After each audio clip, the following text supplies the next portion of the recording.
Everyone, मैं हूं प्रतिभा और मैं आपका स्वागत करती हूं अपने चैनल आरसी टीचिंग पर। तो फ्रेंड्स, आज हम पढ़ेंगे ईवीएस का ही एक टॉपिक जो एनवायरनमेंट मैंने शुरू किया था, उसके आगे का नेक्स्ट टॉपिक है इकोसिस्टम। इसको हम पढ़ेंगे। तो चलिए शुरू करते हैं। इकोसिस्टम क्या होता है? Ecosystem is the geographical area where plants, animals and other organism as well as weather and landscape work together to form bubble of life. मतलब कि सिंपल लैंग्वेज में समझाती हूँ, एक ड्राइंग बना के देखिए। जैसे कि एक ये पॉन्ड है, ठीक है, इसके अंदर मेरा पॉन्ड भी खराब बन रहा है। ये एक पॉन्ड है, ठीक है, चलो जैसा है वैसे चलेगा। इसमें नीचे सॉइल है, रॉक्स है, ठीक है, ये रॉक्स है। ड्राइंग पर मत जाइएगा, ड्राइंग मेरी थोड़ी सी बेकार है। उसके बाद इस पे ये प्लांट जो वाटर में प्लांट्स होते हैं, पानी में, वो वाले हैं, आप जो भी समझ लो इनको, ठीक है। फिर ये पूरा बाकी पानी है, इसमें पानी, ठीक है। तो और इसमें रहती है मछलियां,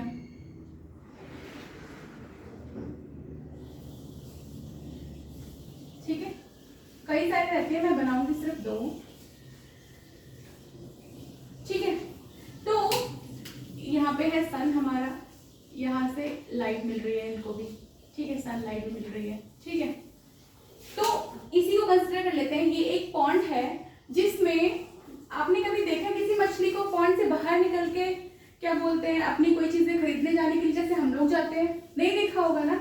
तो ये जो पॉन्ड है जिसमें मछलियों को अपना सब कुछ मिल रहा है, अपने खाने का, पीने का, रहने का, सोने का, सब ये इसी में करती है, कभी इससे बाहर नहीं निकलती। मरना भी इसी में, पैदा होना भी इसी में ही। तो ये इसके को इस पॉइंट से बाहर इन्हें कुछ नहीं चाहिए, ठीक है। इन्हें यहाँ पे सब कुछ अवेलेबल है। तो इकोसिस्टम वो होता है जहाँ पर जो प्लांट्स हैं, एनिमल्स हैं, फिर बाकी एबायोटिक सब्सटेंस लाइक सनलाइट हो गई, वाटर हो गया, रॉक हो गया, सॉइल हो गई, तो ये सब क्या है, मिलकर एक इकोसिस्टम बनाते हैं जहाँ पे उसके बाहर कुछ जरूरत ना पड़े इन्हें बाहर जाने की, ठीक है। जैसे कि फॉरेस्ट है हमारा, वहां पर एनिमल्स को खाने के लिए भरपूर दूसरे एनिमल्स हैं, और क्या बोलते हैं, जो डियर वगैरह, उनके लिए घास, पेड़ पौधे, सब कुछ है वहां पर अवेलेबल। पानी का सोर्स होता है, सनलाइट उन्हें मिल रही है, हवा उन्हें मिल रही है, बस इससे उनको चाहिए नहीं, ठीक है। तो वो उनका अपना एक इकोसिस्टम हो गया, ठीक है। तो ये क्या है, ये प्लांट्स, एनिमल और अदर ऑर्गेनिजम्स और वेदर, लैंडस्केप, ये सब क्या है, मिलके एक बबल ऑफ लाइफ बना रहे हैं, यही हमारा इकोसिस्टम कहलाता है, ठीक है। पहले मैं इस ड्राइंग को जरा मिटा दूं क्योंकि मुझे यहाँ भी बहुत कुछ लिखना है। चलिए अब पढ़ते हैं इसके मेन कंपोनेंट्स। इकोसिस्टम के मेन कंपोनेंट्स क्या होते हैं? Biotic and abiotic. Biotic simple language में लिविंग ऑर्गेनिज्म के लिए यूज होता है, और एबायोटिक नॉन लिविंग्स के लिए, ठीक है। तो बायोटिक को क्या है, 3 मेन पार्ट्स में डिवाइड किया गया है। फर्स्ट इज प्रोड्यूसर्स, कंज्यूमर्स और डिकम्पोजर्स, ठीक है। तो इनको हम 1 बाय 1 पढ़ते हैं। प्रोड्यूसर क्या होता है? प्रोड्यूसर होते हैं हमारे प्लांट। हमारे प्लांट जो है वो इकोसिस्टम के प्रोड्यूसर हैं, क्योंकि ये अपना खाना खुद बना सकते हैं with the help of sunlight. ये जो हमारे प्लांट्स हैं, इनकी जो पत्तियां होती हैं, जो लीव्स होती हैं, उनको किचन ऑफ फूड, मतलब किचन बोला जाता है खाना बनाने के लिए। तो प्लांट्स की किचन बोला जाता है लीव्स को। तो क्या है, ये ना सनलाइट की हेल्प से खुद अपना खाना प्रोड्यूस करते हैं, इसलिए दे आर प्रोड्यूसर्स, ठीक है। अब आगे कंज्यूमर की बारी। ये क्या होते हैं, ये अपना खाना खुद नहीं बना पाते हैं, इनको किसी के ऊपर डिपेंड रहना पड़ता है, ठीक है। जैसे कि प्राइमरी कंज्यूमर कौन होते हैं? प्राइमरी कंज्यूमर वो होते हैं जो घास फूस खाते हैं, मतलब सिंपल लैंग्वेज में जो ग्रास वगैरह खाते हैं, पेड़ के पत्ते खाते हैं, ये सब खाते हैं, वो होते हैं प्राइमरी कंज्यूमर्स, ठीक है। तो एग्जाम्पल के लिए कौन हो गया? बकरी हो गई, ठीक है, हिरन हो गया हमारा, ठीक है, ग्रास हॉपर हो गया, है ना। तो ये क्या हो गए, हमारे प्राइमरी कंज्यूमर्स जो कि घास वगैरह खा रहे हैं, ठीक है। चलिए सेकेंडरी कंज्यूमर पढ़ते हैं। सेकेंडरी कंज्यूमर कौन होते हैं? जो घास खाने वालों को खाते हैं, जैसे कि फॉक्स है, कैट है, ये सब क्या है, घास खाने वालों को खाते हैं, इसलिए सेकेंडरी कंज्यूमर है। ये अपना खाना खुद नहीं बना सकते हैं, तो प्राइमरी वाले पर डिपेंड हो जाते हैं, है ना। टर्शरी कंज्यूमर कौन होते हैं? टर्शरी कंज्यूमर वो होते हैं जो इनको भी खा सकते हैं और इनको भी खा सकते हैं। टर्शरी कंज्यूमर इन दोनों को खा सकते हैं। एग्जाम्पल के लिए लॉयन ले लेते हैं। लॉयन क्या है? लॉयन डियर को भी खा सकता है, लॉयन फॉक्स को भी खा सकता है, ठीक है। तो लॉयन हो गया हमारा टर्शरी कंज्यूमर, ओके। उसके बाद आते हैं ओमनिवोरस। ओमनिवोरस कौन होता है? हम ह्यूमंस भी ओमनिवोरस हैं, पता होना चाहिए आप लोगों को, है ना, क्योंकि हम लोग क्या करते हैं, हम लोग प्लांट भी खा लेते हैं और हम एनिमल भी खा लेते हैं, ठीक है। हम माना आजकल नहीं खा रहे होंगे, आजकल सावन चल रहे हैं, सावन में नहीं खाते हैं एनिमल, लेकिन हम ह्यूमन फिर भी ओमनिवोरस हैं क्योंकि हम ये दोनों चीजें खा लेते हैं, ठीक है। अब आती है बारी इसके बायोटिक के थर्ड पार्ट की, जो कि है decomposers. They feed on dead animal and decade living beings. जो ये डिकम्पोजर्स होते हैं वो क्या है? जो मरे हुए जानवर, इंसान है, इनके उनको ही खाते हैं, ठीक है। जो मतलब मरे सड़े उनको ये खाते हैं, ठीक है। और उनके जो कार्बोनिक मैटर्स हैं उनकी बॉडी में, उनको डिकम्पोज करते हैं और उनको मतलब कुल मिला के हमारे एनवायरनमेंट को क्लीन रखने का काम यही करते हैं जो हमारे डिकम्पोजर्स होते हैं, ठीक है।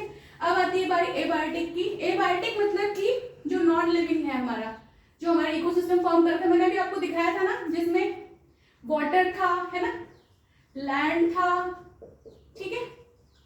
तो ये सब क्या है? हमारे नॉन लिविंग्स है, जो जिनके बिना हमारे लिविंग्स नहीं जी सकते। बिना पानी, बिना जमीन, बिना हवा, इन सब के बिना हम कैसे रह सकते हैं?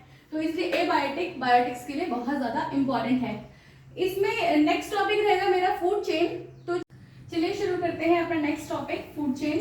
Food chain is the series of different kinds of animal in which food energy flows in an ecosystem. Food chain क्या है कि एनर्जी का फ्लो बता रहा है इसमें, जैसे कि जो प्लांट्स को खाते हैं उन प्लांट्स में कितनी एनर्जी होती है, जो प्लांट्स को खाते हैं उनमें कितनी एनर्जी ट्रांसफर होती है, फिर जो उनको खाते हैं उनमें कितनी एनर्जी ट्रांसफर होती है।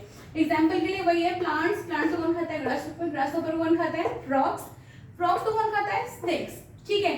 तो ऐसे ही हर एक लेवल में 10% ही एनर्जी ट्रांसफर हो रही है और 90% क्या हो रही है? लॉस्ट हो रही है। ये एक साइंटिस्ट थे लिंडमैन, जिन्होंने एक लॉ दिया था 10% लॉ, जो यही बताता था कि हर लेवल में 10% एनर्जी ही ट्रांसफर हो पाती है और बाकी 90% क्या हो जाती है? लॉस्ट हो जाती है। देखिए यहाँ पर मैंने वो एनर्जी का फ्लो दिखाया है आपको। नीचे सन है, सन के पास 10,000 एनर्जी यूनिट्स है। वो प्रोड्यूसर्स मतलब कि जो हमारे प्लांट्स हैं उनको कितनी दे पा रहा है? 100 एनर्जी यूनिट ही दे पा रहा है। उसके बाद जो प्रोड्यूसर हैं, जिनको प्राइमरी कंज्यूमर मतलब कि जो हमारे एनिमल्स हैं लाइक डियर, ग्रास हॉपर, ये सब जो खाते हैं, उनको कितनी एनर्जी मिलती है? 10 एनर्जी मिलती है। 100 में से 10 एनर्जी यूनिट्स मिलती हैं, ठीक है। उसके बाद जो सेकेंडरी कंज्यूमर्स हैं, जो प्राइमरी कंज्यूमर्स को खाते हैं, मतलब कि जो हमारे पेड़ पौधे खाने वाले एनिमल्स को जो खाते हैं, उनको कितनी एनर्जी मिलती है? उनको 1 यूनिट एनर्जी ही मिलती है। और उसके बाद जो सेकेंडरी कंज्यूमर्स को खाते हैं, टर्शरी कंज्यूमर्स लाइक हमारे लॉयंस वगैरह, उनको कितनी एनर्जी मिल रही है? उनको मिल रही है सिर्फ 0.1, और इसीलिए वो सबसे ज्यादा आलसी होते हैं। जो भी एनिमल्स खाने वाले फ्लैश ईटिंग है, जो फ्लैश खाते हैं, वो काफी ज्यादा आलसी होते हैं, ठीक है। वो एक्टिव नहीं होते ज्यादा, वो काफी ज्यादा आलसी होते हैं। शेर को देखा है ना, शिकार कर लेगा एक दिन, फिर 2-3 दिन उसे ही खाता रहेगा आराम से पड़ा पड़ा, उसे कोई और कुछ नहीं करना है, ठीक है। तो ऐसे ही आपने डियर को देखा है, जो प्लांट्स पर डिपेंडेंट है, प्लांट्स खाता है, वो कितना एक्टिव रहता है ना। तो चलिए मैं आपको इसका एक पिरामिड बना के दिखाती हूँ कि कैसे कैसे एनर्जी फ्लो होती है। तो इसमें हमारे पहले आ जाएंगे प्रोड्यूसर्स, ठीक है। इसके बाद आ जाएंगे प्राइमरी कंज्यूमर्स,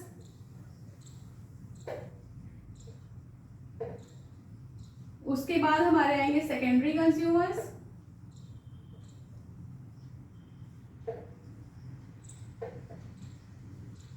उसके बाद कौन आएगा?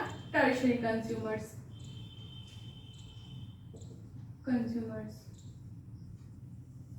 ठीक है।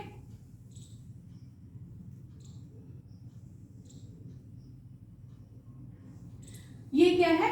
पिरामिड है एनर्जी फ्लो के लिए, ठीक है। अब हम पढ़ेंगे फूड वेब, ठीक है। फूड वेब क्या होता है? मतलब कि फूड का जाला, उसे हम पढ़ेंगे, ठीक है। फूड वेब में सबसे मेन होता है हमारा प्लांट, ठीक है। जिसको कौन खाता है? जिसको खाता है ग्रास हॉपर, ठीक है। और कौन खाता है? गोट भी खाता है। और कौन? रैबिट भी, ठीक है। फिर इनको कौन कौन खाता है? गोट को कौन खाता है? ह्यूमन खाते हैं, ठीक है। लॉयन को पकड़ में आए तो वो भी खा लेती है, ठीक है। ऐसा नहीं कि सिर्फ हम ह्यूमन ही खाते हैं, ओके। और ग्रास हॉपर कौन खाता है? फ्रॉग खाता है। फ्रॉग को कौन खाता है? स्नेक खा लेता है ना। ऐसे ही रैबिट को कौन खाता है? स्नेक खा लेता है, ठीक है। उसके बाद स्नेक को कौन खाता है? पीकॉक खा लेता है ना। ऐसे ही स्नेक को हॉक भी खा लेता है। फिर उसके बाद रैबिट को कौन खाता है? फॉक्स। फॉक्स को कौन खाता है? लॉयन। तो ये क्या है? एक जाला है कि कौन किसको खाता है। और अगर ये जाला ये जो फूड का जाला है, अगर ये प्रॉपर तरीके से ना ही वर्क हो तो फिर ये सभी एनिमल्स किसी एनिमल की बहुतायत हो जाएगी, मतलब बहुत ज्यादा हो जाएंगे और कोई एकदम खत्म होने पे आ जाएंगे। तो ये क्या है? ये हमारे एनवायरनमेंट को बैलेंस रखने के लिए होता है। ये चीजें, ये जो फूड वेब है, ये होना बहुत जरूरी है। ये सब बैलेंस रखता है, ठीक है। चलिए फ्रेंड्स, फिर ये टॉपिक यहीं तक था। अगर पसंद आया तो लाइक शेयर सब्सक्राइब करें। Thank you for watching the video.